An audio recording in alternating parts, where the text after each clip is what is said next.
there are conflict problems all around the world because people don't respect other people's innate needs.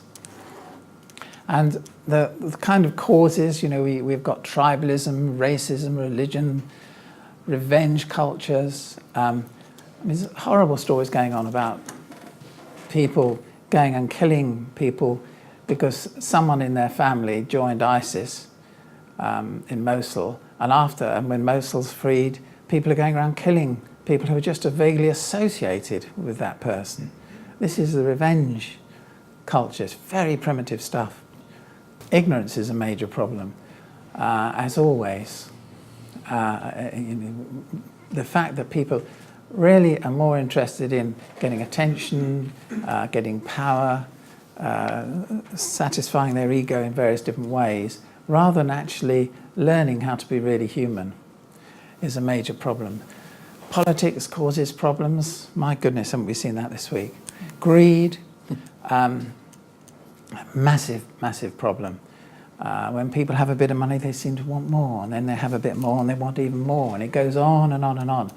And some people become unbelievably wealthy, but they're not necessarily any happier for it, of course. You know, I personally have treated millionaires who are deeply depressed for one reason or another. So beneath this situation with all this conflict, we have these innate needs: water, food, air to breathe. You know, all those things are absolutely critical. We need space to spread ourselves about and develop as children and adults. And then we've got all these ones that I've just been talking about, the innate human needs, the givens of human nature.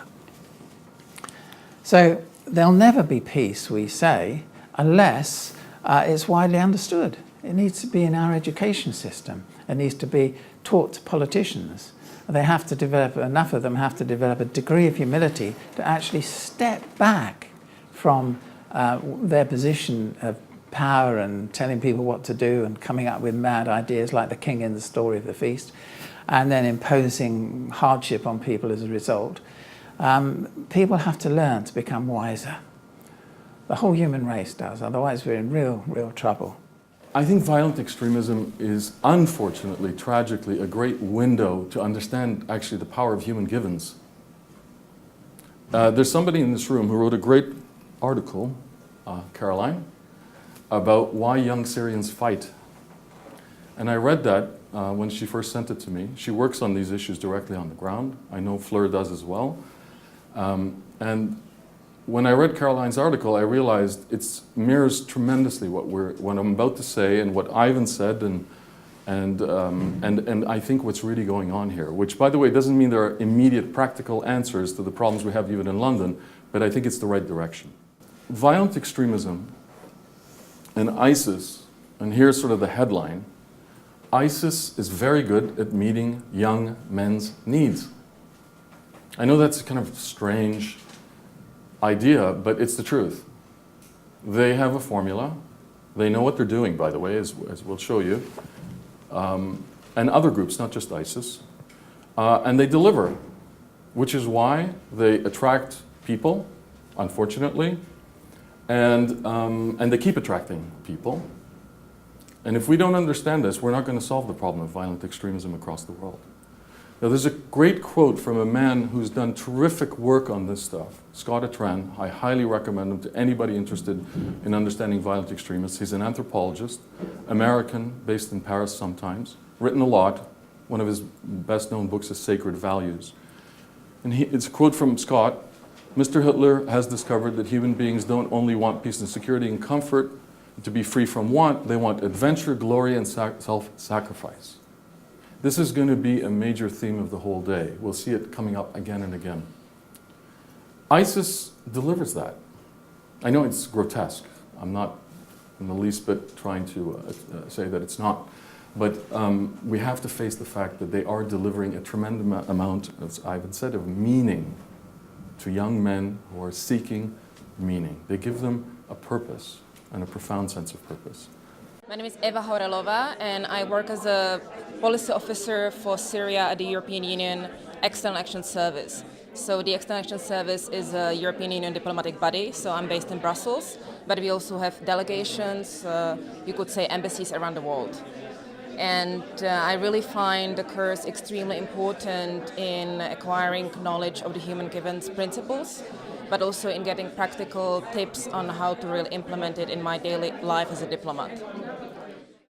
Hypnosis is when somebody else is using an artificial method to put you into a trance, a technique they use.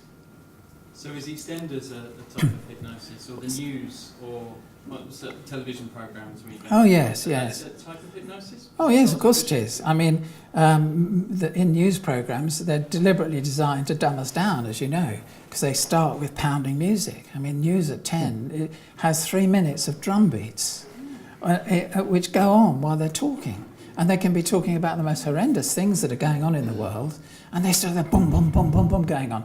I mean, that's hypnotic, and it makes you emotional, and when you're emotional, you can't think straight. So it's deliberate dumbing down, done by the BBC and other channels. It needs to be explored, all that sort of thing, really, if we want to have an objective understanding of how populations are manipulated.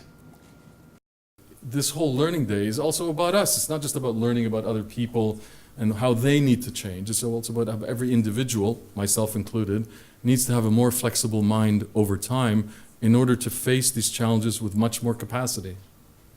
I'm Andrew Whitley, and I do conflict resolution work, mainly in the Middle East and Asia.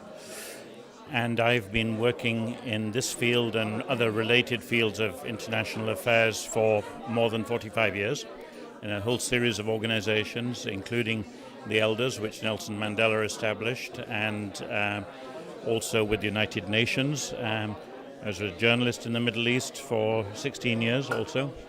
So this has given me an additional dimension that I didn't previously have. I think that while I might have been subconsciously aware of some of the things that have been talked about with respect to the human and psychological dimension, that I didn't focus on them so precisely. But I have found it useful. It's certainly given me insights and obliged me to open up my mind to things that I hadn't previously anticipated. I fail to grasp, I think, the difference between conditioning and learning, and where does hypnosis actually sort of fall? If you haven't thought about it before, haven't studied it, it is new to a lot of people, and it's probably other people in the room are glad you've asked that question. But learning is, you have to attach new knowledge to something that's already inside you. You can't, and that expands the context of the knowledge you already have. But to do that, you have to be able to suspend your critical faculty for a little bit to allow that to happen. Otherwise you'd be rejecting all new information all the time, wouldn't you?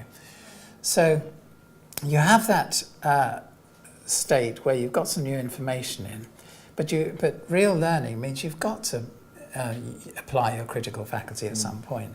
So you've got to question it, see if it's supported by other experiences in your own life, or what other people have said, or what you read about research in the research, or whatever. And that's how we learn.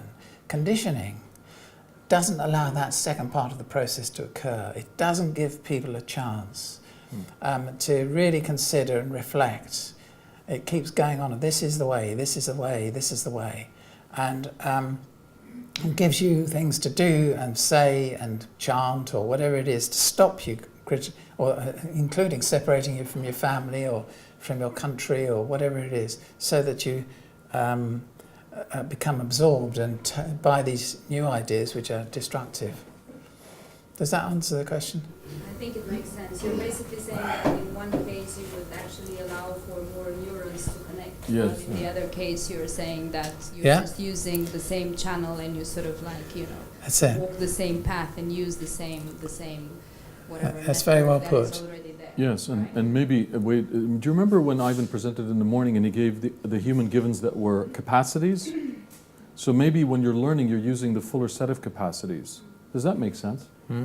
Including reason, memory, imagination. It's a whole package rather than, Yes, but you know, if you're in certain types of cults and you question it, you can get executed. Well, that's going to make your survival instinct kick in, isn't it? I'm not going to question this, you know.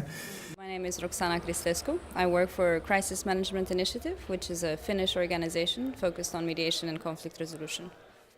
We worked with John before, so he's worked with us. He works mainly on the Middle East, while I focus more on the post-Soviet world, right? So I could find a lot of similarities to what he was saying about the Middle East. I can see similarities to the post-Soviet, you know, so he was talking about Iran, I was thinking about Russia and what have you. But yeah, I think there's a lot of, I mean, we had this debate before with him on how we can use some of these findings to our work in practice. So I think there's a lot of there that can be unpacked further. And there's some concepts that I think would be useful for the whole conflict resolution field. This whole thing about how do you manage emotions, how do you work with them in a dialogue process, how do you, how are you aware of emotional states when you're working with people in conflict? I think this is fundamental, and the field hasn't been paying too much attention to it because we talk about conflict analysis and geopolitics and what have you. So we don't go that much into what it actually means for people. People like black and white thinking, so you have to start. At the point, it's also dramatic and it's exciting, and it's simple. So we have to understand that most people, I mean, including myself in my life many times, we like it. We have to accept that people like it first in order to see how to get them to move from that to understanding that although black and white thinking could have its moments, if a tiger is attacking you, it's probably not useful in everyday life or trying to resolve incredibly complex conflicts where there's all grays. It's almost all grays, by the way. And it's all grays. It's a fascinating level of complexity. It's all grays. Because, people, by the way, because of social media, they look at a conflict, any conflict, they think the whole thing is either a conspiratorial dynamic or it's just some simple two forces colliding. It comes down to the quality and the nature of the individuals involved. The specific person.